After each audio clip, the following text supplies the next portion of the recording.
یار قسم سے مزہ آ گیا ہے۔ اس جلاد کو بیوقوف بنا کر خود کو کوئی بہت بڑی توپ سمجھ رہا تھا۔ اسے لگتا ہے کہ وہ ہمیں کنٹرول کر سکتا ہے۔ وہ نور کا ہاتھ پکڑ کر اسے اپنے ساتھ کھینچتے ہوئے سینما کے اندر داخل ہو رہی تھی۔ حویلی میں سب لوگ تراویح پڑھنے میں مصروف تھے اور وہ اپنے کزنوں کے ساتھ مووی دیکھنے کے لیے سینما آ گئی تھی۔ ابھی تک دادا کو اس بارے میں علم نہیں تھا، ورنہ جیسے ہی انہیں خبر پہنچتی وہ پوری حویلی کو سر پر اٹھا لیتے۔ وہ ویسے بھی فرنگیوں کی ان خرافات سے بہت زیادہ تنگ تھے، اور جہاں تک حویلی کے سب سے بڑے سپوت یعنی کہ ہمدان خان زادہ کا سوال تھا، وہ بھی آج کل حویلی بہت کم آ رہا تھا۔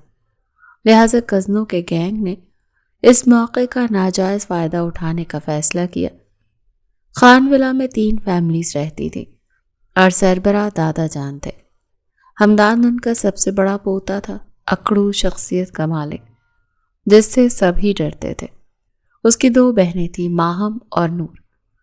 آتش اور فیروز سردار وہاب کے دوسرے بیٹے کی اولادیں تھیں۔ جہاں تک ببلو اور آرمینا کا سوال تھا تو وہ حویلی کے سب سے چھوٹے سپوت کے چشم و چراغ تھے۔ ہمدان کے بجائے سب لوگ ایک گھر والوں کو چکمہ دے کر انجوائے کرنے کے لیے نکلے تھے۔ سب لڑکیوں نے حویلی میں یہی بتایا تھا کہ وہ نور کی دوست کے گھر تراویح پڑھنے کے لیے جا رہی ہیں۔ جہاں تک لڑکوں کا سوال تھا تو اس بار آتش نے دادا جان سے تبلیغ پر جانے کی اجازت مانگی تھی۔ اسے گھر والوں کو تھر پارکر کے بارے میں بتایا تھا، لیکن اس کی ٹکٹ سکردو کی فائنل تھی۔ وہ اپنا آخری عشرہ آرام سے ٹھنڈے علاقے میں گزارنا چاہتا تھا۔ اگر دادا جان کو اس کے ارادوں کے بارے میں پتہ چل جاتا تو اسے اپنی جائیداد سے آگ کرنے میں 1 سیکنڈ نہ لگاتے۔ لڑکے سارے پیچھے تھے اور لڑکیاں ٹولی بنا کر آگے چل رہی تھیں۔ اچانک یہ آرمینا کو یوں محسوس ہوا جیسے اس کی گرفت میں موجود ہاتھ ایک دم سے بھاری ہو گیا ہے۔ اس نے اپنے انگوٹھے کی مدد سے ہلکا سا نور کے ہاتھوں کو مسلا تو وہاں پر اسے بالوں کا گمان ہوا۔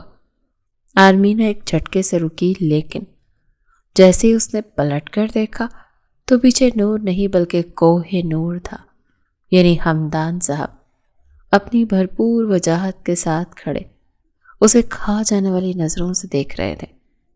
آرمینا کی حالت ایسی تھی جیسے کاٹو تو بدن میں لہو نہیں۔ اس نے وہاں سے بھاگنے کے لیے پر تولے تو ہمدان نے اس کے بازو کو مضبوطی سے اپنی گرفت میں لیا۔ آرمینا نے مدد طلب نظروں سے ادھر ادھر دیکھا، لیکن اس کی کچھ کزن رش میں گم ہو گئے تھے۔ لڑکے تو وہاں سے یوں غائب ہوئے جیسے بکرے کے سر کے اوپر سے سینگ، اور لڑکیاں بھی فوراً سے پارکنگ ایریا کی طرف بڑھ گئی تھیں۔ آخر میں شامت بیچاری آرمینا کی ہی آنی تھی۔ میں کسی کو بھی معاف نہیں کروں گی، سب سے چن چن کر بدلے لوں گی۔ آرمینا کے لب ہولے سے پھڑ پھڑائے تھے، لیکن اسے جلدی یاد آ گیا کہ فی الحال اسے اپنے لیے دعاؤں کی ضرورت ہے۔ ابھی تھوڑی دیر پہلے ہی نور کا ہاتھ بھیڑ کی وجہ سے 1 سیکنڈ کے لیے اس کے ہاتھوں سے چھوٹ گیا تھا۔ آرمینا نے اپنی ہی دھن میں پیچھے دیکھے بغیر دوبارہ سے ہاتھ پکڑ لیا، جو کہ نور کا نہیں بلکہ ہمدان کا تھا۔ ابھی تھوڑی دیر پہلے ہی وہ حویلی پہنچا تھا۔ اسے آتش کو اپنے ساتھ لے کر اسلام آباد جانا تھا۔ دادا جان سے جب اس نے سوال کیا تو وہ پرجوش ہو کر بولے، میرا خوبرو پوتا تبلیغ کے لیے تھر پار کر گیا ہے۔ اسی وقت ہی ببلو جلتا بنتا ہوا دادا کے کمرے میں داخل ہوا، جو کہنے کو تو حویلی کا سب سے چھوٹا بیٹا تھا، لیکن حویلی کا کوئی بھی فرد اس کی حرکتوں کی وجہ سے اس کے نخرے اٹھانے کے لیے تیار نہیں تھا۔ ابھی تھوڑی دیر پہلے ہی بابر اور ببلو نے اپنے بڑے کزنز کی باتیں سن لی تھی۔ اس نے آتش کے ساتھ چلنے کے لیے کہا، لیکن اس نے ببلو کو سختی سے منع کر دیا۔ آتش نہیں جانتا تھا کہ اس شیطان کی پوٹلی کو انکار کر کے آتش نے اپنی ذات پر ظلم کیا ہے۔ وہ ان کے جانے کے بعد جلتا کڑتا وہ کمرے میں داخل ہوا۔ کون سی تبلیغ؟ وہ اس کردو میں گھومنے کے لیے گئے ہیں، اور آج وہ سب لوگوں کو اپنے ساتھ مووی دکھانے کے لیے لے کر گئے ہیں۔ دادا جان کو پہلے تو اپنے گنہگار کانوں پر یقین نہیں آیا۔ انہوں نے ناک سے مکھی اڑاتے ہوئے لاپرواہی سے اپنے بڑے پوتے کے کاندھے پر ہاتھ رکھتے ہوئے کہا، اسے چھوڑ دو، یہ تو کچھ بھی بولتا رہتا ہے۔ دادا جان کو اس حد تک اپنے بڑے پوتوں پر یقین تھا کہ انہوں نے ببلو کی باتوں کو سیریس ہی نہیں لیا۔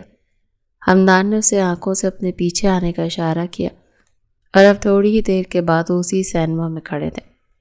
ببلو اطمینان سے گاڑی میں بیٹھا آئس کریم کھانے میں مصروف تھا، جو تھوڑی ہی دیر پہلے ہمدان نے اسے لے کر دی تھی، اور اب اس کے بعد ہمدان اسے تقریباً 20,000 بھی دینے والا تھا۔ یہ اس کا انعام تھا۔ دوسری طرف آرمینہ کی حالت بہت خراب ہو گئی تھی۔ ہمدان اسے لے کر آگے بڑھا، لیکن وہ اپنی جگہ سے 1 انچ بھی نہ ہلی۔ ہمدان کے ماتھے پر بل پڑ گئے۔ اب کیا مجھے یہاں پر ریڈ کارپٹ بچھانا پڑے گا جس پر واک کر کے میڈم گاڑی تک جائیں گی؟ اس نے آرمینہ کے کانوں میں جھکتے ہوئے بھاری روبدار انداز میں کہا، تو آرمینہ نے بے ساختہ خوف سے تھوک نکلا اور اس کے ساتھ خاموشی سے باہر نکل آئی۔ اس نے اپنی گاڑی پارکنگ ایریا میں تلاش کی، لیکن سب کزنز وہاں سے فرار ہونے میں کامیاب ہو چکے تھے۔ آتش کو سمجھ نہیں آ رہی تھی کہ وہ کیا کرے۔ اگر اس کردو جاتا تو کوئی بھروسہ نہیں تھا کہ دادا وہاں پر پہنچ جاتے، اور اگر اپنے گھر جاتا تب بھی کوئی بھروسہ نہیں تھا کہ وہ دوبارہ کبھی اس کردو کا نام سن پاتا بھی یا نہیں۔ اس کی شکل رونے والی بنی ہوئی تھی۔ اس کے باقی کزنز اسے حوصلہ اور تسلیاں دینے کی کوشش کر رہے تھے۔ ہمدان نے پہلے ببلو کو حویلی کے سامنے ڈراپ کیا اور انگلی اٹھا کر اسے دھمکی آمیز انداز میں کہا، کسی کو بھی مت بتانا کہ میں اسے اپنے ساتھ لے کر جا رہا ہوں۔ اس کے لیے بھی تھوڑے سے پیسے لگیں گے۔ آپ کو تو پتا ہے کہ آج کل مہنگائی بہت ہو گئی ہے۔ مہنگائی کا اس بات کے ساتھ کیا تعلق ہے؟ ہمدان نے آنکھیں چھوٹی چھوٹی کر کے اسے گھورتے ہوئے پوچھا۔ لو جی ہمدان بھائی، ابھی اس بات کو اپنے تک محدود رکھنے کے لیے مجھے خود پر کنٹرول کرنا ہوگا۔ کنٹرول کرنے کے لیے اچھی خاصی انرجی ضائع ہوگی، اور پھر دوبارہ اس انرجی کو حاصل کرنے کے لیے مجھے کچھ کھانے پینے کا انتظام کرنا ہوگا، اور ظاہری سی بات ہے کھانا پینا مفت میں تو نہیں ملتا، اس پر تو پیسے لگتے ہیں۔ ہمدان نے اگلے ہی پل اپنی جیب سے 5,000 کا نوٹ نکالا اور اس کے منہ پر رکھ کر اس کی زبان کو بند کرنے کی کوشش کی، لیکن ببلو برا منائے بغیر اچھلتا ہوا حویلی کے اندر داخل ہو گیا، بقول اس کی کہ آج اس کی اچھی خاصی دہاڑی لگ گئی تھی۔ ہمدان دوبارہ سے گاڑی میں جا کر بیٹھ گیا، جہاں پر وہ لڑکی گاڑی کے شیشے کے ساتھ چمٹی بیٹھی ہوئی تھی۔ آرمینہ کے لیے اپنی نگاہیں اٹھانا مشکل ہو گیا۔ ہمدان نے جب دوبارہ سے گاڑی سٹارٹ کی تو اس نے منمناتے ہوئے لہجے میں سوال کیا، ہم کہاں پر جا رہے ہیں؟ تھوڑی دیر کے بعد تمہیں پتہ چل جائے گا کہ ہم کہاں پر جا رہے ہیں۔ فی الحال خاموشی سے بیٹھی رہو، مجھے تمہاری آواز سنائی نہ دے۔ اس کے ٹھنڈے لہجے میں بات کرنے پر وہ مزید گھبرا گئی تھی۔ اسے یقین ہو گیا تھا کہ وہ شخص آج ہر حال میں اس کی فیلڈنگ سیٹ کر کے رہے گا۔ ابھی وہ لوگ صرف 5 منٹ ہی دور گئے تھے کہ آرمینہ نے درد سے بلبلانا شروع کر دیا۔ ہائے میرے اللہ، میں مر گئی۔ ہمدان نے ایک جھٹکے سے گاڑی کو بریک لگائی۔ کیا ہوا؟ تم ٹھیک تو ہو؟ اس نے فکر مندی سے سوال کیا۔ میرے دل میں شدید درد ہو رہا ہے، مجھے لگ رہا ہے میرا دل پھٹ جائے گا۔ میرا آخری وقت آ گیا، میں یہ وقت اپنے گھر والوں کے ساتھ گزارنا چاہتی ہوں، پلیز مجھے حویلی واپس لے جائیں۔ آرمینہ نے اوور ایکٹنگ کی انتہا کر دی تھی۔ ہمدان نے چند لمحوں تک اس کے چہرے کو دیکھا اور بیزار سے لہجے میں بولا، تم نے اس وقت اپنے دل پر نہیں بلکہ اپنے پیٹ پر ہاتھ رکھا ہوا ہے۔ اب یہ نوٹنکی بند کرو اور سیدھی ہو کر بیٹھ جاؤ۔ دوبارہ اگر تم نے ڈرامے بازی کرنے یا مجھے بیوقوف بنانے کی کوشش کی تو مجھ سے برا کوئی بھی نہیں ہوگا۔ آرمینہ کا دل کر رہا تھا کہ وہ اپنے بال زور زور سے کھینچنا شروع کر دے۔ ایک تو وہ اس انسان کی قربت میں حد سے زیادہ کنفیوز ہو جاتی تھی۔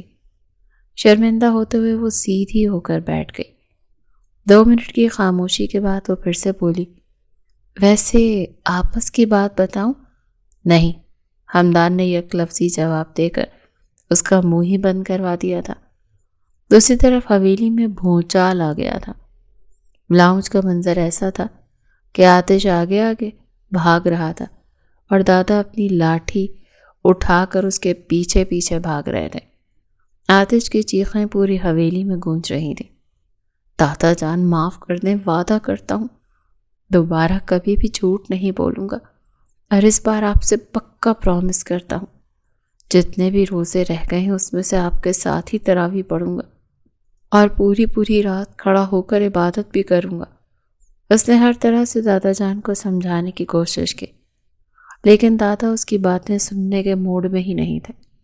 باقی تمام کزنز اس کے ارد گرد کھڑے اپنی ہنسی دبانے کی کوشش کر رہے تھے، جب اگلے ہی لمحے دادا جان نے بھی ان سے ان کی مسکراہٹیں چھین لی۔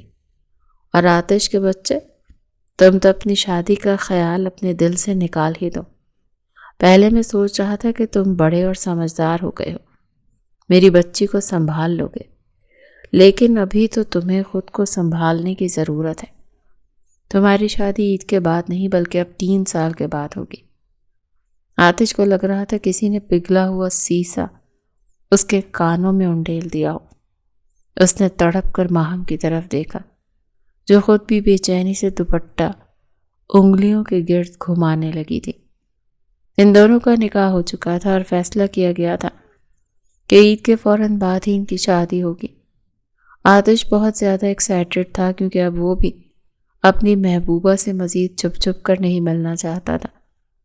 حویلی میں تو ایسا کرفیو لگایا ہوا تھا کہ ان دونوں کو سب کے سامنے ایک دوسرے سے بات کرنے کی بھی اجازت نہیں تھی، اور اگر کبھی وہ دونوں ایک جگہ پر تنہا نظر آ جاتے تو ببلو فوراً سے وہاں پر جا کر انہیں دھمکیاں دینے لگتا۔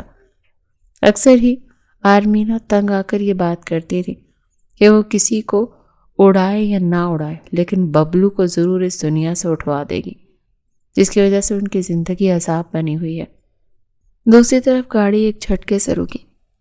آرمینہ جو کہ نیند کی گہری وادیوں میں چلی گئی تھی، اس کے وجود کو بھی ہلکا سا جھٹکا لگا۔ وہ زور سے آگے کی طرف جا کر گری۔ اس کا سر ڈیش بورڈ کے ساتھ جا کر ٹکرایا تھا۔ وہ درد سے کراہنے لگی، لیکن اس کی خبر لیے بغیر ہی ہمدان تیزی سے گاڑی سے نیچے اتر گیا۔ اس نے اس لڑکی کو ہر طرح سے سمجھا کر دیکھ لیا تھا، لیکن کوئی فائدہ نہیں ہوا تھا۔ اب وہ یہ رات اس کی زندگی کی سب سے خوفناک رات بنانا چاہتا تھا، تاکہ وہ دوبارہ کبھی بھی آدھی رات کے وقت حویلی سے باہر نکلنے سے پہلے 1000 بار سوچے۔ اسے لے کر اپنے ساتھ ڈیرے سے تھوڑے ہی فاصلے پر بنے ایک چھوٹے سے فارم ہاؤس میں لے کر آیا تھا۔ وہاں پر اس نے پریکٹس کے لیے شوٹنگ رینج بھی بنائی ہوئی تھی۔ یہ علاقہ آبادی سے کافی فاصلے پر تھا۔ جلدی سے گاڑی سے باہر نکلو، میرے پاس زیادہ وقت نہیں ہے، ہمدان نے لاپرواہ سے انداز میں کہا، تو وہ خوف سے تھوک نگلتے ہوئے بولی، اگر آپ کے پاس ٹائم نہیں ہے تو پھر میں آپ کو تنگ نہیں کروں گی، ہم پھر کسی اور دن یہاں پر آ جائیں گے۔ زیادہ چالاک بننے کی ضرورت نہیں ہے، میں تمہاری اصلیت سے بہت اچھے طریقے سے واقف ہوں، اسی لیے جو کہہ رہا ہوں وہ خاموشی سے کرو۔ وہ غصے سے پاؤں پٹکتی ہوئی اس کے ساتھ ساتھ چلنے لگی۔ ذرا سے پیدل چل کر ہی اس کی حالت خراب ہو گئی تھی۔ وہ پھولی ہوئی سانسوں سے ہمدان کا بازو تھامتے ہوئے وہ مشکل بولی، کہیں آپ کا مجھے کسی گہری کھائی میں دھکا دینے کا ارادہ تو نہیں؟ دیکھیں، میرا بھائی بلا شبہ رشوت لیتا ہے، لیکن اس کا خون ابھی تک اتنا بھی سفید نہیں ہوا کہ وہ کسی کو ہمارے بارے میں بتائے گا نہیں۔ آرمینہ نے اسے ببلو کا حوالہ دیا تو وہ طنزیہ انداز میں مسکرا دیا۔ جیسے ہی وہ لوگ حویلی کے اندر داخل ہوئے تو ہمدان نے اس کے بازو پکڑ کر اسے ایک جھٹکے سے دیوار کے ساتھ دھکیلا اور اس کے دونوں ہاتھ اوپر اٹھا کر اسے مکمل طور پر دیوار کے ساتھ پن کر دیا۔ آرمینہ اس افتاد کے لیے ذہنی طور پر بالکل بھی تیار نہیں تھی۔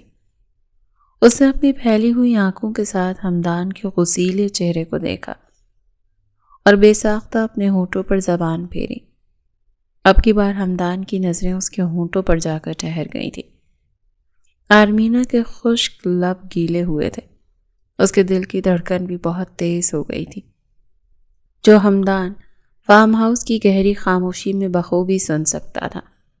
آرمینہ اس کی گرفت میں ہلکا سے کس مسائی، وہ اسے دور ہونے کے بجائے مزید اس کے نزدیک ہو گیا۔ آرمینہ کی جان اس کی ٹانگوں سے نکلتی جا رہی تھی۔ یہ آپ کیا کر رہے ہیں؟ اس نے لرزتے ہوئے لہجے میں بمشکل سوال کیا۔ تو ہمدان نے جواب دینے کے بجائے اس کی کمر پر اپنا ہاتھ مضبوطی سے جمایا اور اپنا چہرہ اس کے چہرے کے قریب کرتے ہوئے ہلکا سے اس کی ناک کو اپنے لبوں سے چھوتے ہوئے بھاری لہجے میں بولا، میں نے تمہیں کیا سمجھایا تھا؟ دوبارہ مجھے شکایت کا موقع نہیں دینا۔ تمہیں میری ایک بار کی کہی ہوئی بات سمجھ میں کیوں نہیں آتی؟ آرمینہ کی کمر پر ہمدان کا جو ہاتھ تھا وہ پہلے سے بھی زیادہ مضبوط ہو گیا تھا۔ درد بھری سسکی آرمینہ کے لبوں سے نکلی اور اس کے ساتھ ہی اس کی آنکھیں آنسوؤں سے بھیگنے لگیں۔ اس نے بے بسی سے اپنے لب بھینچ لیے تھے۔ مجھے درد ہو رہا ہے، اس نے لرزتے ہوئے لہجے میں کہا۔ آپ میرے ساتھ ایسا نہیں کر سکتے۔ ابھی آپ کا میرے ساتھ نکاح ہوا ہے، رخصتی نہیں ہوئی جو آپ مجھ پر اس طرح سے حکم چلا رہے ہیں۔ میں دادا جان سے جا کر آپ کی شکایت لگاؤں گی۔ اس کے باقی کے الفاظ اس کے منہ میں ہی رہ گئے جب ہمدان نے اس کے لبوں کو اپنی دسترس میں لے لیا تھا۔ آرمینہ اپنی جگہ پر مکمل طور پر ساکت ہو گئی تھی۔ ایسا نہیں تھا کہ ہمدان نے اس کے ساتھ یہ پہلی بار کیا تھا، وہ ایک بار پہلے بھی اس کے نزدیک آ چکا تھا، اور اس دن کے بعد تو آرمینہ نے اسے اپنی شکل دکھانی ہی بند کر دی تھی۔ جہاں پر بھی ہمدان ہوتا تھا وہ وہاں سے رفو چکر ہو جاتی تھی۔ تب اس سے یہ غلطی ہو گئی تھی کہ اس نے اپنے سب کزنوں کے ساتھ بیٹھ کر ہمدان کے کھڑوس پن کا مذاق بنایا تھا اور جوش و خروش سے سب کزنوں کو یہ بات بتائی تھی کہ میرا ہونے والا شوہر تو حد سے زیادہ بورنگ انسان ہے۔ مجھے نہیں لگتا کہ انہیں کس کرنے کے بارے میں بھی کچھ پتا ہوگا۔ ہمدان نے یہ ساری باتیں اپنے کانوں سے سنی تھی، اور پھر اس رات اس نے محترمہ کو بری طرح سے ڈسٹرب کر دیا تھا۔ چند ہی لمحوں میں اس نے آرمینہ کی حالت خراب کر دی تھی۔ اس رات وہ بکھری ہوئی سانسوں اور بکھری ہوئی حالت کے ساتھ ہمدان کی دسترس میں موجود تھر تھر کانپ رہی تھی۔ یہ تو خدا کا شکر تھا کہ اس رات اس کی امی نے ٹھیک وقت پر انٹری مار دی تھی، ورنہ ہمدان کا کوئی بھروسہ نہیں تھا۔ وہ ساری رات بھی اسے ٹف ٹائم دے سکتا تھا، اور یہی سوچ سوچ کر آج بھی آرمینہ کی جان نکلے جا رہی تھی، کیونکہ آج تو اسے یہاں پر بچانے کے لیے نہ تو اس کی امی جان تھی اور نہ ہی اس کی آواز سننے کے لیے حویلی کا کوئی فرد موجود تھا۔ تھوڑی دیر کے بعد ہمدان اس کے لبوں سے الگ ہوا، لیکن اس کی نظریں ابھی بھی آرمینہ کے ہونٹوں پر تھیں۔ اس نے بے ساختہ آرمینہ کے ہونٹوں پر اپنا انگوٹھا پھیرا اور اس کے نچلے لب کو پھر سے ہلکا سا کاٹنے لگا۔ وہ پھر سے مدہوش ہونے لگا تھا جب آرمینہ نے اپنی پوری قوت کے ساتھ اس کے سینے پر ہاتھ رکھا اور اسے پیچھے کی طرف دھکا دیا۔ ہمدان ایک دم سے ہوش کی دنیا میں واپس آیا۔ اس کے چہرے کے تاثرات پھر سے بدل گئے تھے۔ اس نے مضبوطی سے اپنے لب بھینچ لیے، جبکہ آرمینہ اپنے سینے کو چھپانے کی کوشش کرتے دیوار کے ساتھ لگی اسے شکایتی نظروں سے دیکھ رہی تھی۔ آرمینہ کا دوپٹہ ڈھلک کر اس کے قدموں میں گر گیا تھا اور اس کا گلا اچھا خاصا ڈیپ تھا۔ اب ہمدان کو یہ سوچ سوچ کر غصہ آ رہا تھا کہ وہ اس حال میں نہ جانے کتنے لوگوں کے سامنے گئی ہوگی۔ ویسے بھی آرمینہ کو سر پر دوپٹہ کرنے کا کوئی خاص شوق نہیں تھا۔ وہ یا تو دوپٹہ کاندھے پر رکھتی تھی یا پھر اپنی گردن میں ڈال دیتی تھی، اور ہمدان کو اس کی انہی حرکتوں سے غصہ آتا تھا۔ وہ نہیں چاہتا تھا کہ اس کی بیوی کی طرف اس کے علاوہ کوئی اور نظر اٹھا کر بھی دیکھے۔ ہمدان نے دوپٹہ اٹھایا اور اس کے کاندھے پر پھیلا دیا۔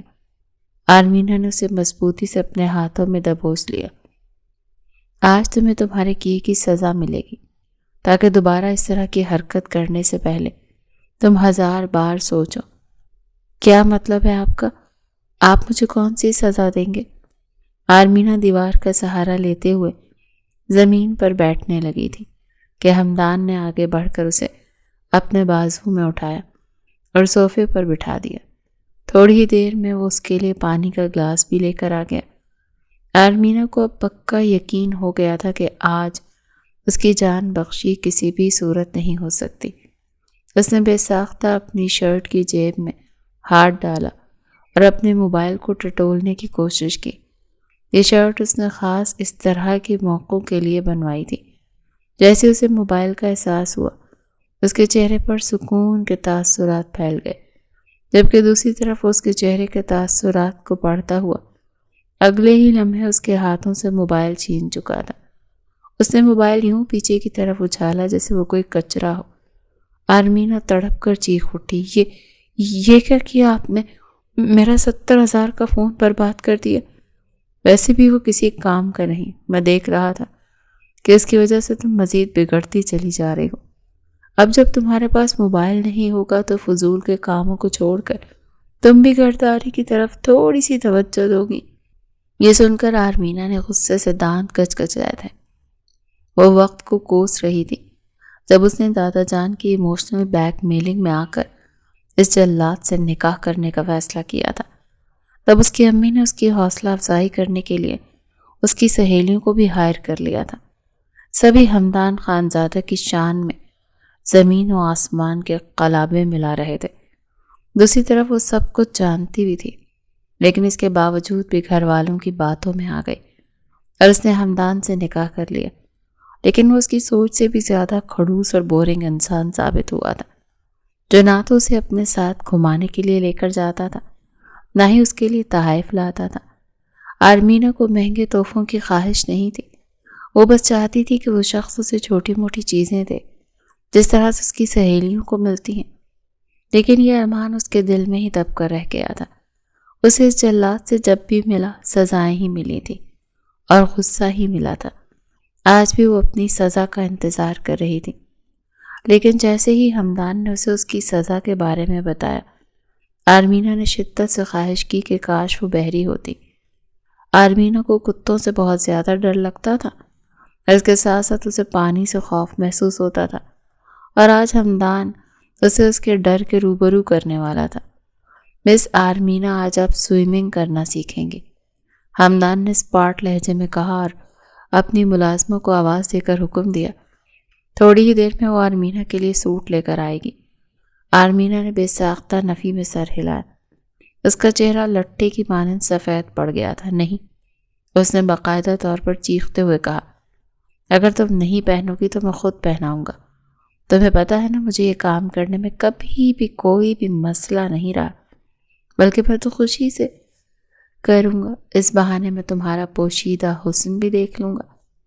وہ معنی خیز انداز میں مسکراتے ہوئے بولا۔ آرمینہ ہر چیز کو نظر انداز کر کے ایک پل کے لیے اس کی مسکراہٹ میں کھو گئی، کیونکہ وہ شخص بہت کم مسکراتا تھا۔ ابھی وہ شخص اسے ہنستے ہوئے بہت پیارا لگا تھا، لیکن جیسے ہی وہ ہوش کی دنیا میں واپس آئی تو اسے شدید رونا آنے لگا۔ دیکھیں سردار جی، آپ میرے ساتھ ایسا نہیں کر سکتے۔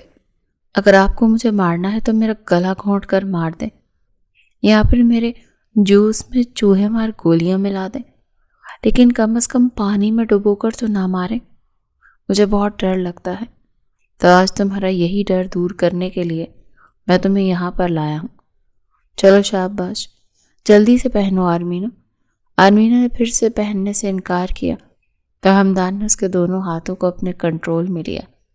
جیسے اس نے آرمینہ کی شرٹ کو ہلکا سا اس کے پیٹ سے اوپر اٹھایا تو وہ چلاتے ہوئے بولی، رکے، میں پہن رہی ہوں، پلیز رک جائیں۔ دیٹس لائک مائی گرل، چلو شاباش، جلدی سے پہنو۔ وہ اطمینان سے اس کے سامنے موجود صوفے پر ٹانگ چڑھا کر بیٹھ گیا تھا۔ آرمینہ نے اسے بے یقینی سے گھورا۔ کیا مطلب ہے؟ اب کیا یہ میں آپ کے سامنے پہنوں گی؟ میں تمہارا محرم ہوں، اگر تم میرے سامنے پہنو گی تو تمہیں گناہ نہیں ہوگا، بلکہ الٹا تمہیں تو ثواب ملے گا، کیونکہ تم یہ سب کچھ کر کے اپنے ہسبینڈ کو خوش کرو گی۔ آرمینہ نے اس کی طرف بے یقینی سے دیکھا، جو اتنی بڑی بات بھی اطمینان سے اور یوں نارمل لہجے میں کر رہا تھا، جیسے وہ آرمینہ کو اپنے سامنے چینج کرنے کا نہیں بلکہ چائے بنانے کا حکم دے رہا ہو۔ آرمینہ غصے سے پاؤں پٹکتی ہوئی کمرے میں چلی گئی، تب اس کی پشت کو دیکھتا ہوا مسکرا دیا۔ تھوڑی ہی دیر میں آرمینہ باہر نکلی وہ شرٹ سلیو لیس تھی اور اس کے جسم کے ساتھ مکمل طور پر چپکی ہوئی۔ ہمدان نے اس کے وجود کے اوپر نگاہیں ہٹانے کی زحمت نہیں کی، بلکہ اس کے نشیب و فراز پر اپنی نگاہیں جما کر کھڑا ہو گیا۔ شرم کر جائیں آپ تھوڑی سی، رمضان کا مہینہ ہے۔ آرمینہ نے اسے شرم دلانے کی کوشش کی۔ فی الحال روزہ افطار ہو چکا ہے اور الحمدللہ سے میں تراویح پڑھ کر بھی واپس آ گیا ہوں، اور اب اپنی بیگم کے ساتھ مل کر ایک اور ثواب کا کام کرنا چاہتا ہوں۔ وہ کہتا وہ اس کی طرف بڑھنے لگا تو آرمینہ پیچھے کی طرف ہٹ گئی تھی۔ آپ کو یہ سب کچھ کر کے کیا ملے گا؟ یہ سب کچھ کرنے کے بعد مجھے یقین ہو جائے گا کہ تم دوبارہ کبھی بھی میرے حکم کی خلاف ورزی کرنے کے بارے میں اپنے خوابوں میں بھی نہیں سوچو گی۔ تم نے مجھے کچھ زیادہ ہی نان سیریس لے لیا ہے لٹل گرل۔ اگر تو تمہیں یہ لگا کہ میں تم سے نکاح کر کے تمہیں مکمل طور پر بھول گیا ہوں تو آج تمہاری یہ غلط فہمی بھی دور ہو جائے گی۔ تم میری بیوی ہو اور تمہاری ایک ایک حرکت پر میری نظر ہے۔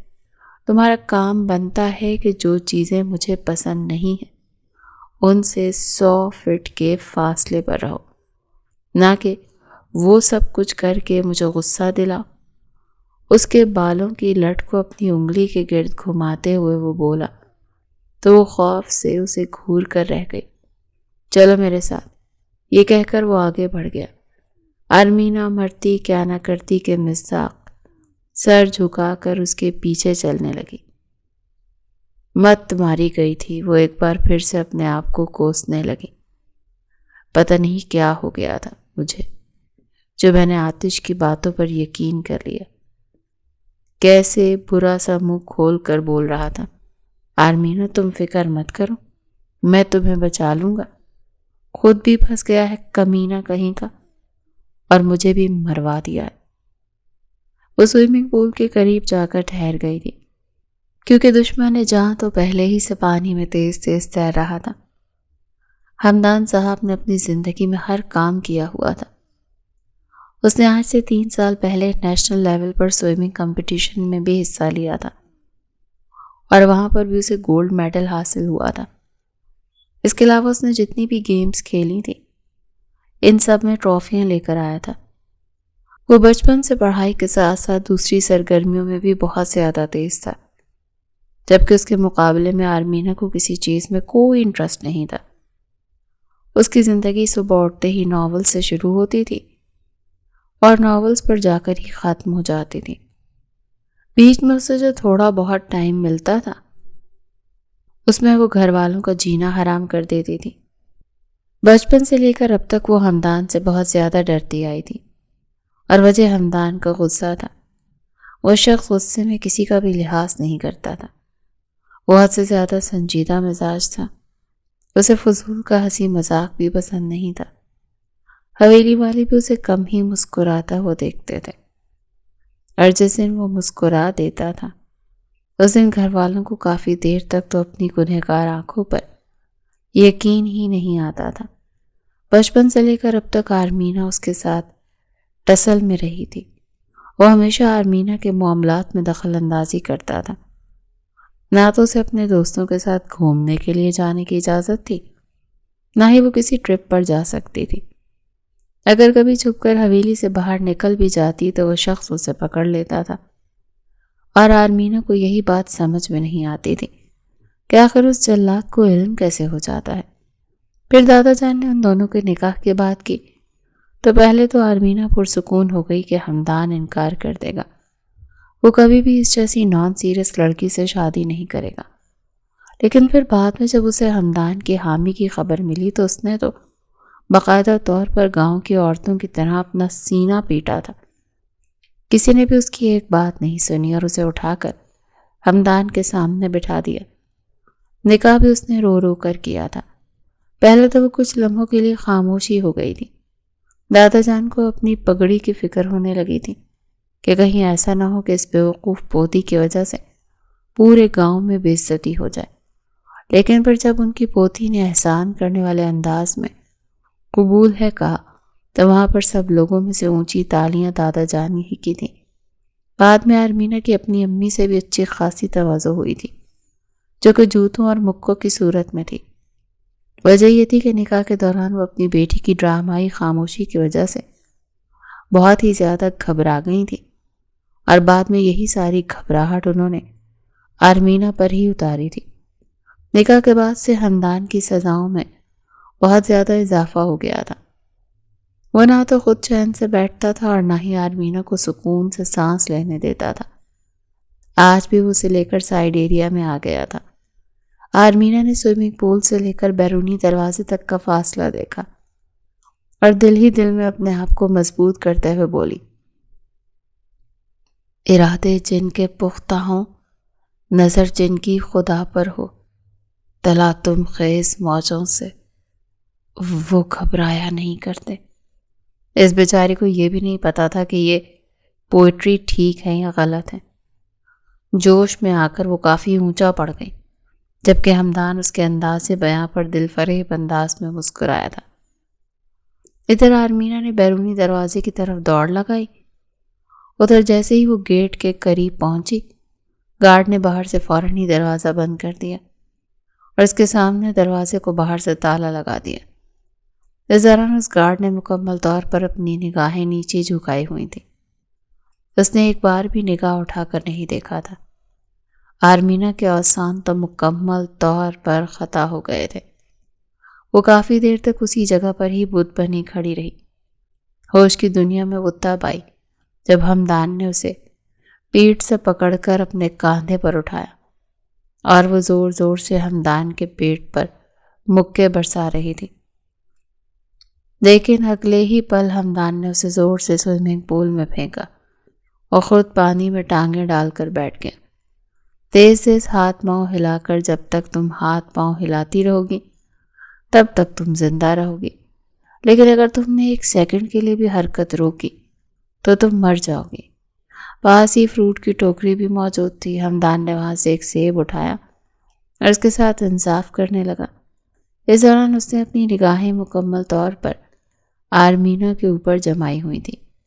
یوں لگ رہا تھا جیسے وہ کوئی مووی دیکھ رہا ہو۔ آرمینہ کی حرکت تھوڑی ہی دیر کے بعد رکنے لگی تھی کیونکہ وہ تھک گئی تھی۔ اس سے پہلے کہ وہ ڈوبتی، ہمدان نے تیزی سے پانی میں چھلانگ لگائی۔ اس کے قریب جا کر اسے کمر سے پکڑ کر ایک بار پھر سے اٹھا چکا تھا۔ آرمینہ زور زور سے کھانس رہی تھی۔ اس نے ہمدان کی گردن کے گرد اپنے بازو لپیٹ لیے تھے۔ اس کا وجود بھی ڈر کے مارے لرز رہا تھا۔ جس چیز سے اسے بہت زیادہ ڈر لگتا تھا، ہمدان نے اسے اسی چیز میں ہی لا کر پھینکا تھا۔ وہ ہلکا سا اس کے کانوں کے قریب ہوئی اور ڈرے ہوئے لہجے میں بولی، میں آپ سے بہت نفرت کرتی ہوں اور آپ مجھے بہت ہی برے لگتے ہیں۔ آپ ایک بہت ہی برے انسان ہیں۔ ہمدان نے کوئی جواب نہیں دیا، لیکن اس کا دل زور سے دھڑکا تھا۔ اسے آرمینہ کی یہ بات پسند نہیں آئی تھی۔ سزا کے طور پر اس نے پھر سے آرمینہ کو پانی میں پھینک دیا تو وہ پھر سے زور زور سے چلانے لگی۔ اپنی غلطی کا احساس ہوتے ہی وہ بولی، آئی ایم ریئلی سوری، میں مذاق کر رہی تھی۔ آپ تو مجھے بہت اچھے لگتے ہیں۔ آپ تو دنیا کے سب سے بہترین انسان ہیں۔ اسے یو ٹرن لیتا ہوا دیکھ کر ہمدان نے اسے کھینچ کر پانی سے باہر نکال دیا اور آرمینہ قریب ہی فرش پر لیٹی ہوئی تھی اور اپنے سینے پر ہاتھ رکھ کر گہرے گہرے سانس لے رہی تھی۔ اس کا جو ڈر تھا وہ نکل چکا تھا۔ اب اسے صرف ایک شخص سے خوف محسوس ہو رہا تھا۔ اس کے پہلو میں بیٹھا ہوا اس کا شوہر تھا۔ دوسری طرف آرمینہ کی حالت اور اس کا بھیگا ہوا حلیہ دیکھ کر ہمدان کے جذبات بہکنے لگے تھے۔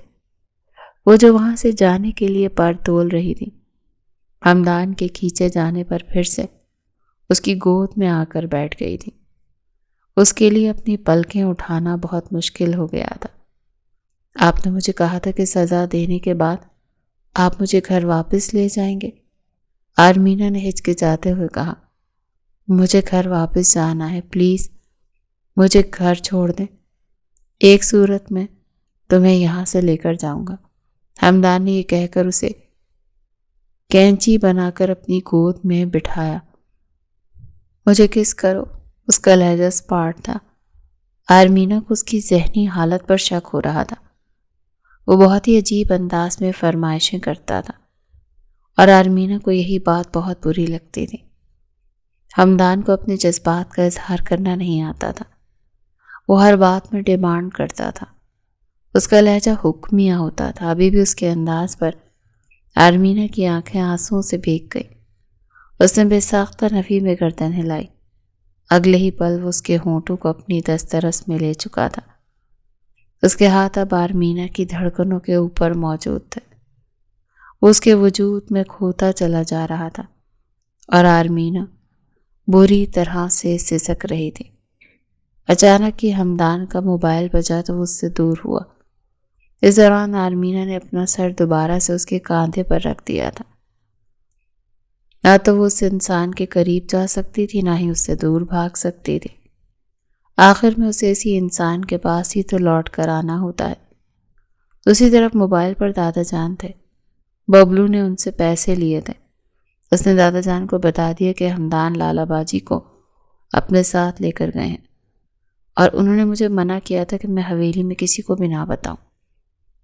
دادا جان نے جب یہ سنا تو وہ حتیٰ سے اکھڑ گئے، کیونکہ ان کے اصول سب کے لیے ایک جیسے تھے۔ ابھی بھی انہوں نے حمدان کو اگلے 15 منٹوں میں حویلی پہنچنے کے لیے کہا تھا۔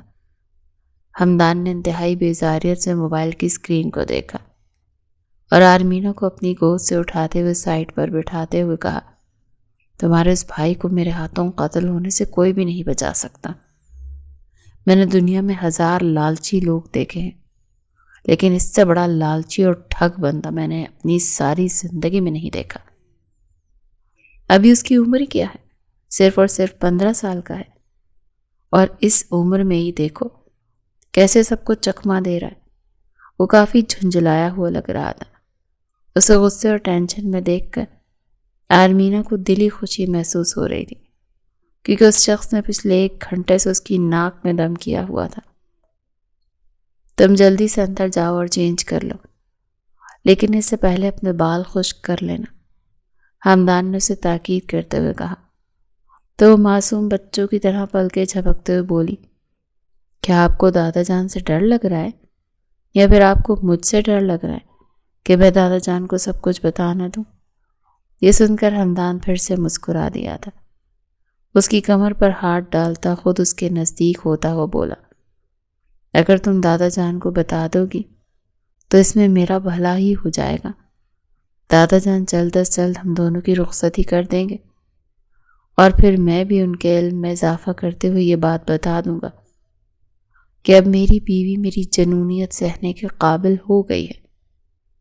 اس کے بالوں میں اپنی ہاتھ پھنساتا ہوا جنون بھرے لہجے میں بولا تھا۔ آرمینہ کے وجود میں خوف کی ایک لہر دوڑ گئی تھی۔ وہ کبھی بھی اس انسان کی جنونیت برداشت نہیں کر سکتی تھی، نہ ہی وہ اس انسان سے شادی کر سکتی تھی۔ آج اسے اس بات کا بھی پکا یقین ہو گیا تھا کہ جس طرح کا انسان اس نے اپنے لیے سوچا ہوا تھا، حمدان تو بالکل ہی ایسا نہیں تھا۔ وہ ساری زندگی کسی کے ملازمہ یا باندی بن کر نہیں گزار سکتی تھی۔ اسے اپنے حق کے لیے آواز اٹھانی ہی تھی۔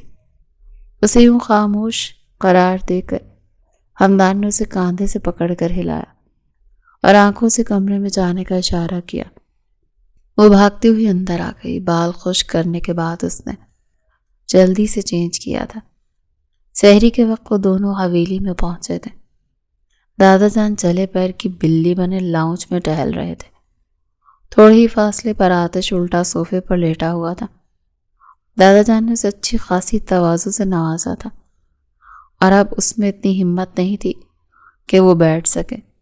رات سے وہ وہیں پہ پڑا ہوا تھا، اور اس کی اماں جان اسے بار بار برف کی ٹکور کر رہی تھی۔ دوسری طرف حمدان اور آرمینہ حویلی میں داخل ہوئے تو حمدان نے آرمینہ کو کمرے میں جانے کا اشارہ کیا۔ وہ خاموشی سے سر جھکا کر وہاں سے چلی گئی تھی۔ دادا جان نے وہاں سے باقی لوگوں کو بھی بھیج دیا تھا، اور حمدان کے سامنے تھکے ہوئے لہجے میں بولے، تم یہ سب کچھ کیوں کرتے ہو؟ میں نے تمہیں سمجھایا بھی ہے کہ اس لڑکی کو پریشان نہ کیا کرو، وہ بھی چھوٹی ہے، کم عمر ہے، اور کسی حد تک کم عقل بھی ہے۔ اسے میچیور ہونے میں تھوڑا سا وقت لگ جائے گا۔ تم اسے سمجھنے کے بجائے اسے مزید پریشان کرتے ہو۔ ابھی کل رات بھی وہ روتی ہوئی میرے پاس آئی تھی۔ وہ مجھے کہہ رہی تھی کہ اس نے تمہارے ساتھ رخصتی نہیں کرنی۔ ہمدان نے جب یہ سنا تو اس کا ماتھا ٹھنکا۔ اس نے یہ بات آپ سے کب کہی ہے؟ وہ ایک دم سے جذباتی ہو گیا۔ تو دادا جان نے اسے گھورا اور دو ٹوک لہجے میں بولے، اگر اس نے یہ بات کہی بھی ہے تو اس میں کچھ بھی غلط نہیں ہے۔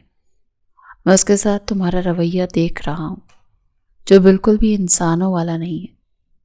بیوی اور عام لڑکی میں فرق کرنا سیکھ جاؤ، یہی تمہارے لیے بہتر ہوگا۔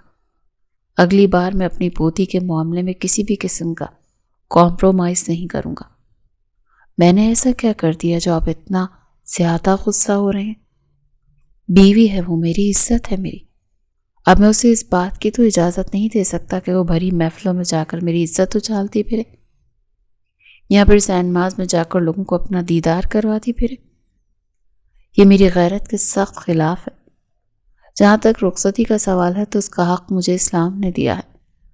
پہلے بھی میں آپ لوگوں کی وجہ سے اس کی کم عمری کی وجہ سے ٹھہر گیا تھا، لیکن اب میں مزید انتظار نہیں کروں گا۔ مجھے عید کے بعد ہر حال میں رخصتی چاہیے۔ یہ کہہ کر وہ رکا نہیں تھا، بلکہ لمبے لمبے ڈگ بھرتا ہوا اپنے کمرے میں چلا گیا تھا۔ دادا جان اپنا سر دونوں ہاتھوں میں گرا کر بیٹھ گئے تھے۔ کبھی کبھار انہیں لگتا تھا کہ ان دونوں کا نکاح کر کے انہوں نے غلطی کر دی ہے، کیونکہ وہ دونوں ایک دوسرے سے بالکل الگ تھے اور عمروں کا فرق بھی حد سے زیادہ تھا۔ مزاج میں بھی کافی زیادہ اور واضح فرق تھا۔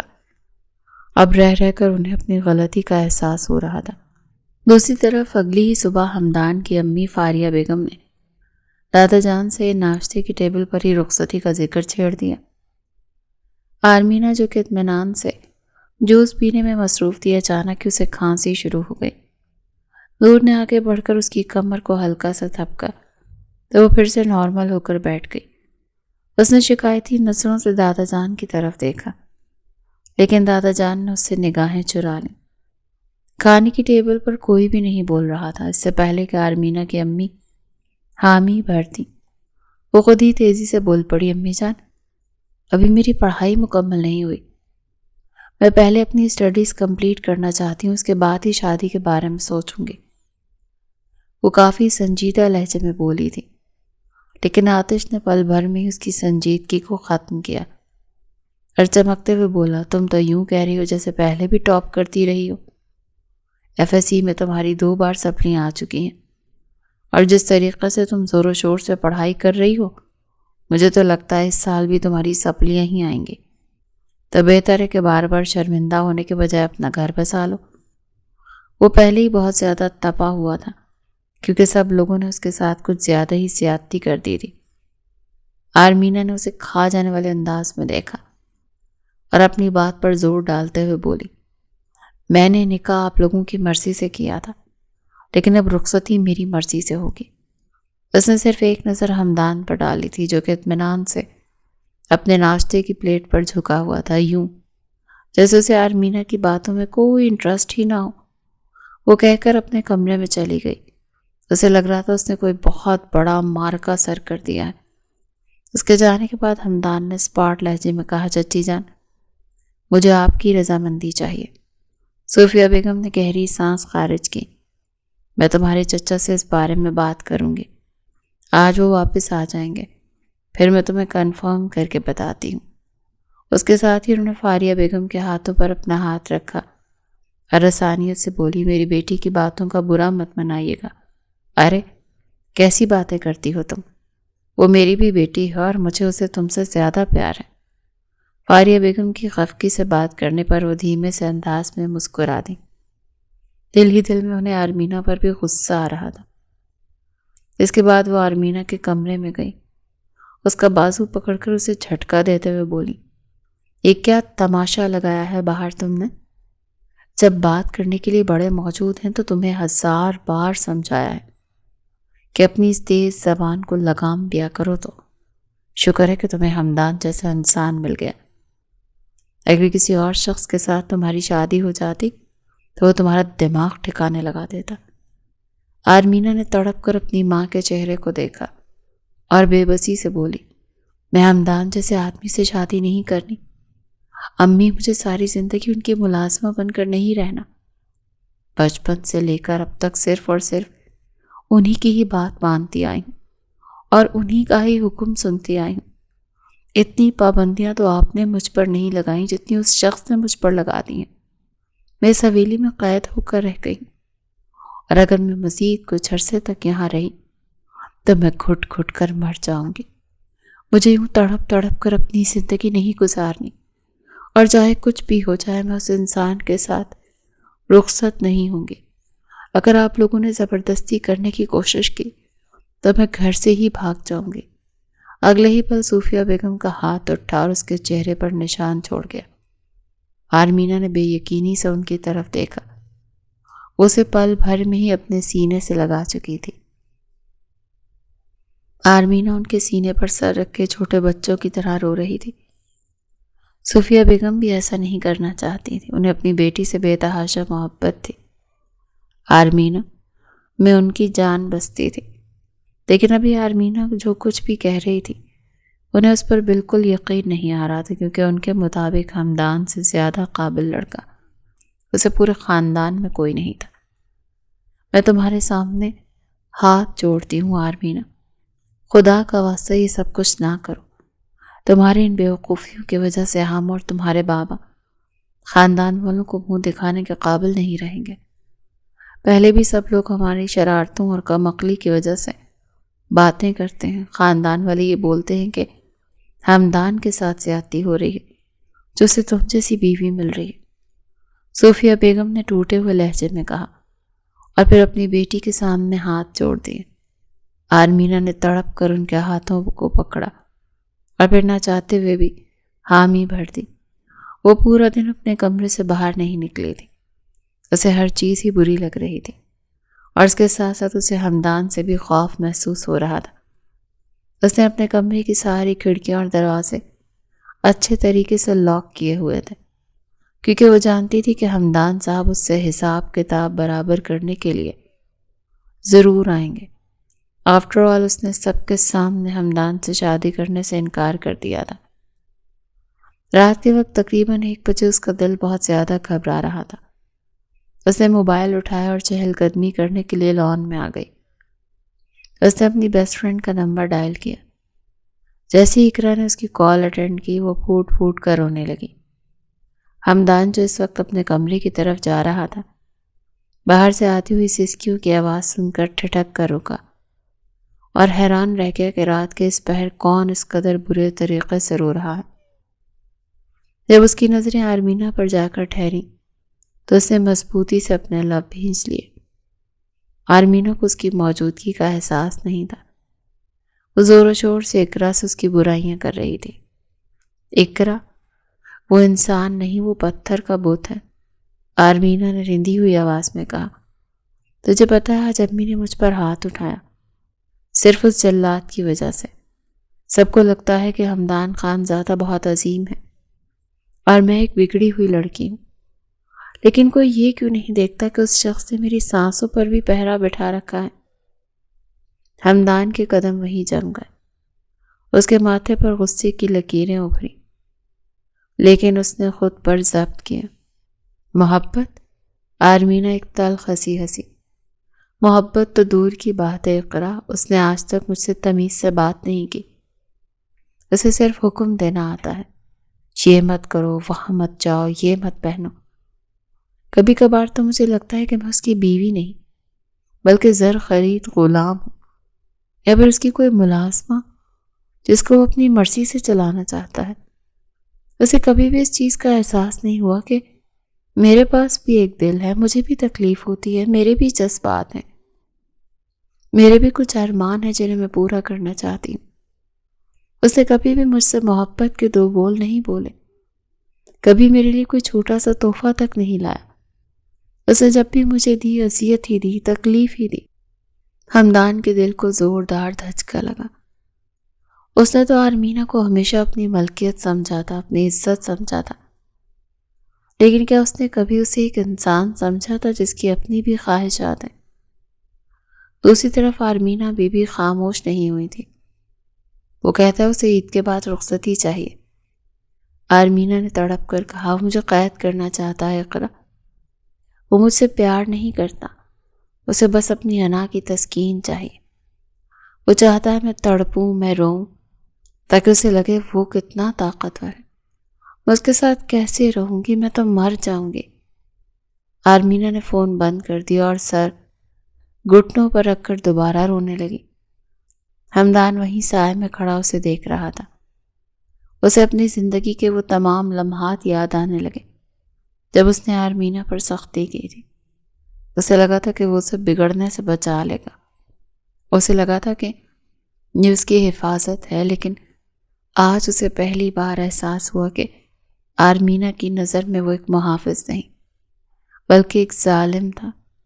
اس نے آرمینہ کو بچپن سے چاہا تھا، اس کے لیے وہ ہمیشہ خاص تھی، لیکن اس کا اظہار کرنے کا طریقہ اتنا غلط تھا کہ اس نے اپنی ہی محبت کے ہاتھوں اپنی محبوبہ کو خود سے دور کر دیا تھا۔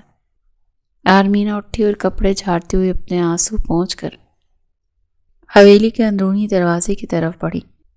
حمدان وہیں کھڑا رہا۔ اسے پہلی بار محسوس ہوا کہ جس لڑکی کو وہ فتح کرنا چاہتا ہے اسے وہ بہت پہلے ہار چکا ہے۔ اگلی صبح وہ سحری کے لیے نہیں اٹھی تھی۔ حمدان جو کہ اپنے ہاتھ میں فون کا ڈبہ لے کر نیچے آیا تھا، اسے ٹیبل پر موجود نہ پا کر تھوڑا سا ڈسٹرب ہو گیا۔ اس کا ارادہ آرمینہ کے کمرے میں جانے کا تھا، لیکن فی الحال وہ اسے پریشان نہیں کرنا چاہتا تھا۔ وہ شام تک کا انتظار کرتا رہا۔ آرمینہ خاموشی سے بیٹھی افطاری کر رہی تھی جب حمدان کے روبدار آواز گونجی، آگے تمہاری کون سی یونیورسٹی میں ایڈمیشن لینے کا ارادہ ہے؟ آرمینہ کو تو اپنے کانوں پر یقین ہی نہیں آیا۔ دادا جان نے اپنا سر جھکا کر اپنی مسکراہٹ دبانے کی کوشش کی۔ وہ کل سے ہی حمدان کو خاموش اور گمسم دیکھ رہے تھے۔ وہ چھوٹی چھوٹی بات پر غصہ بھی نہیں ہو رہا تھا۔ آتش نے بھی اہم اہم کیا، لیکن حمدان نے اسے گھور کر خاموش کروا دیا۔ میں نے تم سے پوچھا ہے کہ آگے کون سی یونیورسٹی میں ایڈمیشن لینے کا ارادہ ہے۔ صوفیہ بیگم نے اپنی بیٹی کا کاندھا پکڑ کر ہلایا تو وہ ہوش کی دنیا میں واپس آئی۔ لیکن عید کے بعد تو سب رخصتی کی بات کر رہے ہیں، اس نے ہچکچاتے ہوئے کہا، اور ابھی تک میرے پیپرز بھی نہیں ہوئے ہیں۔ مجھے امید نہیں ہے کہ میں اس بار بھی پاس ہو سکوں گی اور مجھے آگے یونیورسٹی میں ایڈمیشن مل سکے گا۔ شام کے وقت کتابیں اٹھا کر لائبریری میں آ جانا۔ آج سے میں تمہارے پیپرز کی تیاری کرواؤں گا۔ پاس تو تم ہو ہی جاؤ گی، باقی یونیورسٹی کا بھی سسٹم دیکھ لوں گا، تم بس اپنا 100% دینا۔ رخصتی کا مطلب یہ نہیں ہے کہ تم آگے نہیں بڑھ سکتی۔ اس کی بھاری روبدار آواز لاؤنج میں گونج رہی تھی۔ آرمینہ کو تو اب اس بات پر رہ رہ کر غصہ آ رہا تھا کہ اسے اس جلاد کے پاس جا کر پڑھنا پڑے گا۔ رات کے وقت وہ اپنی کتابیں اٹھا کر غصے سے پاؤں پٹکتی ہوئی لائبریری میں داخل ہوئی۔ وہ وہاں پر پہلے ہی سے موجود تھا اور اس کا انتظار کر رہا تھا۔ حمدان نے اسے بیٹھنے کا اشارہ کیا۔ اس کے سامنے آئی فون 17 پرو میکس کا ڈبہ رکھا۔ آرمینہ کا دل بے ساختہ للچایا تھا کہ کاش اس کے پاس بھی یہ فون ہوتا۔ یہ تمہارے لیے ہے۔ اگلے ہی پل حمدان کی آواز گونجی تو آرمینہ کی شکل دیکھنے والی تھی۔ اس نے بے ساختہ انگلی سے اپنے سینے کی طرف اشارہ کیا کہ کیا یہ واقعی میرے لیے ہے؟ اس کے لہجے میں بے یقینی تھی۔ مجھے نہیں لگتا کہ یہاں پر تمہارے علاوہ کوئی اور شخص موجود ہے جس سے میں یہ بات کر رہا ہوں۔ آف کورس یہ تمہارے لیے ہی ہے۔ پہلے اس کا لہجہ تھوڑا سا غصیلا ہوا تھا، لیکن حمدان نے فوراً ہی اپنے لہجے کو کمپوز کر لیا۔ اس نے اپنے آپ سے وعدہ کیا تھا کہ اب وہ اس لڑکی سے کبھی بھی غصیلے لہجے میں بات نہیں کرے گا، بلکہ اسے پیار سے سمجھائے گا۔ اس کے بعد اس نے بہت ہی سادہ لفظوں میں آرمینہ کو کانسیپٹ بھی سمجھائے۔ کئی بار وہ دونوں ایک دوسرے کے نزدیک بھی ہوئے، لیکن اس بار حمدان نے اس کی اجازت کے بغیر کوئی گستاخی بھی نہیں کی، اور آج پہلی بار آرمینہ کے دل کی دھڑکنیں بے ترتیب ہوئی تھی. اس کی قربت میں شرما رہی تھی، ورنہ پہلے تو وہ ڈرتی تھی. کتابیں سمیٹنے کے بعد وہ وہاں سے بھاگنے کے لیے پر تول رہی تھی کہ پھر سے ہمدان نے اس کے قدم روک دیے. تمہیں کون سا ریسٹورینٹ پسند ہے اور تم شوق سے کیا کھاتی ہو، اور تمہاری فیوریٹ ڈرنک کون سی ہے؟ آرمینہ کو لگ رہا تھا وہ غش کھا کر بے ہوش ہو جائے گی. اس شخص نے کبھی اس سے کوئی فالتو بات نہیں کی، اور آج وہ اس سے پسند ناپسند کے بارے میں پوچھ رہا تھا. کیا وہ اسے امپریس کرنے کی کوشش کر رہا تھا یا پھر اپنے اوپر ہمدردی کا ڈھونگ رچا رہا تھا؟ آرمینہ سوچ کر رہ گئی. ہمدان اس دوران اس کے نزدیک آ کر کھڑا ہو گیا اور اس کی آنکھوں کے سامنے چٹکی بجاتے ہوئے بولا، تم ہر تھوڑی دیر کے بعد کس سوچ میں گم ہو جاتی ہو؟ اس کا لہجہ شرارتی تھا. آرمینہ نے فوراً سے نفی میں گردن ہلائی اور شہر کے سب سے بڑے اور مہنگے ریسٹورینٹ کا نام لیا. ٹھیک ہے، کل شام کو تیار رہنا، ہم وہاں پر افطاری کرنے کے لیے جائیں گے. لیکن دادا جان پر پرمیشن نہیں دیں گے. آرمینہ نے فوراً سے دادا جان کا نام لیا. میں ان سے بات کر لوں گا، تم بس اچھے سے تیار ہونا. آرمینہ نے زور و شور سے ہاں میں سر ہلایا. اگلے دن آرمینہ نے جان بوجھ کر دوپٹہ اپنے کاندھے پہ رکھا. وہ جانتی تھی کہ ہمدان کو پسند نہیں ہے، وہ بس اسی کا ریئیکشن دیکھنا چاہتی تھی. ہمدان نے اس کے دوپٹے کو دیکھا تو اپنے لب بھینچ لیے، لیکن تھوڑی ہی دیر کے بعد آرمینہ نے خود بخود ہی دوپٹہ اپنے سر پہ لے لیا. اسے بھی پہلی بار اس چیز کی ریئلائزیشن ہوئی تھی کہ وہ بعض اوقات کچھ کام صرف اور صرف ہمدان کو تنگ کرنے کے لیے اور اس سے بدلہ لینے کے لیے کیا کرتی تھی. ہمدان نے راستے میں گاڑی روکی اور اسے گجرے لے کر دیے. کھانا کھلانے کے بعد اسے اپنے ساتھ آئس کریم کھلانے کے لیے بھی لے کر گیا. آپ یہ سب کچھ کیوں کر رہے ہیں؟ اچانک ہی آرمینہ نے اس سے سوال کیا تو وہ کاندھے اچکاتے ہوئے نارمل سے لہجے میں بولا، کیونکہ اپنی بیوی کے لیے سب کچھ کر کے مجھے خوشی محسوس ہو رہی ہے، اسی وجہ سے کر رہا ہوں. آپ پہلے تو ویسے نہیں تھے. آرمینہ نے اس سے شکوہ کیا. تب مجھے اندازہ نہیں تھا کہ محبت کا اظہار کرنا ضروری ہوتا ہے. وہ انڈائریکٹلی اس سے محبت کا اظہار کر گیا تھا.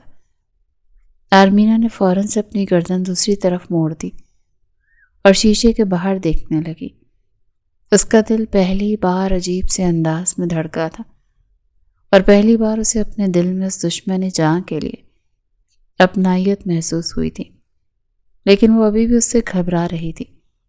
اگلے 2 دن ہمدان اپنے کاموں کی وجہ سے بہت زیادہ مصروف تھا، اسی لیے وہ آرمینہ کو وقت نہیں دے پا رہا تھا. لیکن اس دوران اس نے 2-3 بار آرمینہ کے لیے پھول بھی بھجوائے تھے.